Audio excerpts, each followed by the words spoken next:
How's it going, everybody? This is Tom Murphy at Maple Ridge, home of the Super Turbo 701. I'm just doing a little update video today on what's going on here. I'm actually changing directions a little bit. First and foremost, I'm going to put out a disclaimer. I do videos for this YouTube channel, and they are raw video footage. I'm not an edit person. I just do the video footage because I have talked with a few that have built various aircraft, and they start a YouTube channel and they put their build progress on the channel. And if you comes time to get your DAR, they can watch your videos.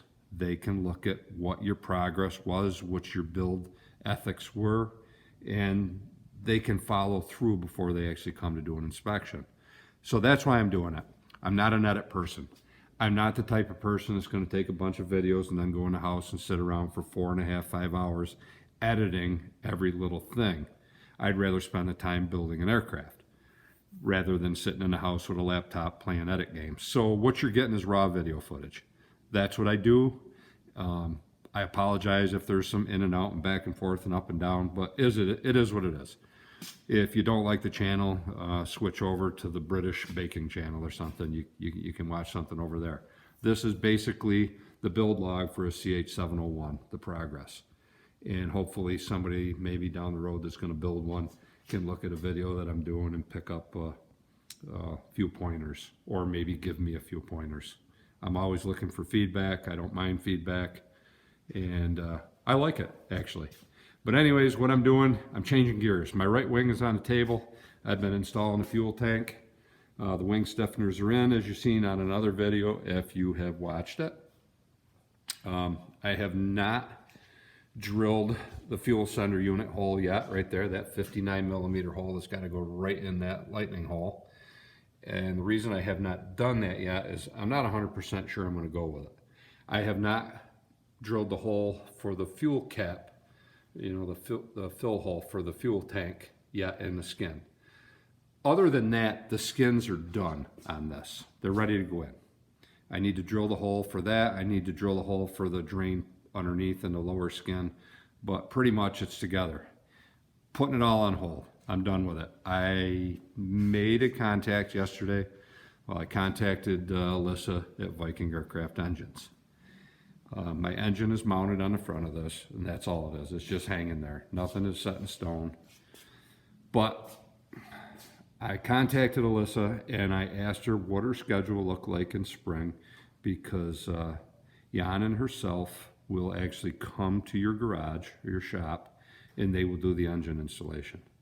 I asked her what it looked like for maybe the second week of April in the spring.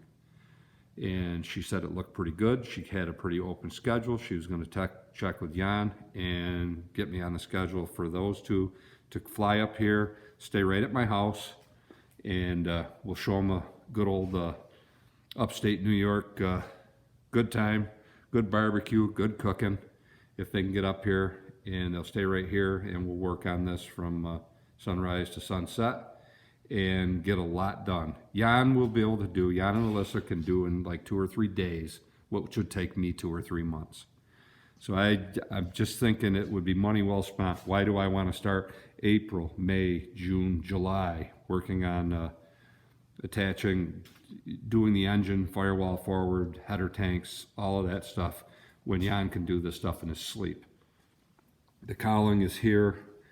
I do have this whole table right here is all firewall forward stuff. I've got my Viking View, I've got a header tank, I've got the components for the intercooler, I've got my spinner, various components as far as hoses, fittings, this, that. Everything they need is here. It's all right there on that table in them boxes. And rather than me figuring it out, if Jan comes up here, I'll lay all this stuff out on a table. I'll be his tool and wrench guy. I'll work with him as long as he wants to work, and he'll get this thing, again, in 2 or 3 days. He'll do more in 2 or 3 days than I can do in 2 or 3 months. So what I'm doing now is I'm shifting gears from the wings, and I'm going to start working on the controls. You can notice a chair underneath the hell hole in the back here. I've been working up in here, getting ready to get the flap round controls, the bell crank, and multi-position controls in there. And flip to 7C1, and I've got my bell crank, the flap round bell crank ready to go. I've got the first one cut out. I've got it trimmed per the drawings. And everyone else, I stacked them, clamped them together, and they've all been drilled. I did all 4 at the same time. Now the spacer will get put in there, because there's one of these that go on here, center line, like so. And then it's going to have a 5/16 hole on each end. They've been marked, and a 3/4 inch hole in the center. Once you drill the 3/4 inch hole, you take it over there and try it on the multi-control, make sure that it fits snug but not too loose. And that's the direction I'm going. I'm going to get these controls done over the next couple months. I live in upstate New York, and it's getting colder. As you can see, I've got my infrared heater going. When you're standing in front of that, it's actually pretty nice. Like standing right here, where I am right now, it's just beautiful warm heat. It heats the objects in the room. Gets really cold. I've got the big salamander down there. I actually run JP1 in that, and it keeps the smell down, and it will heat this garage up to about 60 degrees. And I run it maybe every 15-20 minutes, and it stays workable in here. Anyways, this is what I'm up to now, and I'd kind of like to know what everybody else is doing. What did you do? Did you start on your wings first? Did you start on your fuselage first? Did you do your surface controls first? Curious. Not a lot out there for a CH701. So if anything, I hope my videos can be kind of helpful to those maybe with questions and what they're doing. And I am very reachable. If somebody has a question and they want to ask me, and if I know the answer to it, I will give you what I know. I've been on both sides. I have made some screw ups. As you can see up there, you see that piece of aluminum sticking up right there. I actually put the brackets in wrong on one of my flap rounds. They were 180 degrees off. I had to order new parts from Zenith. I had to take the skin apart, and it was painstaking to take that apart, to drill all them rivets out and keep the integrity of the holes. I took pictures of all that. But hey, it was a screw up. Luckily, the other 3 were good. So if you got any input, give me the input. If not, and you like my videos and you want to keep following along, I'm trying to see how many subscribers I can get on this.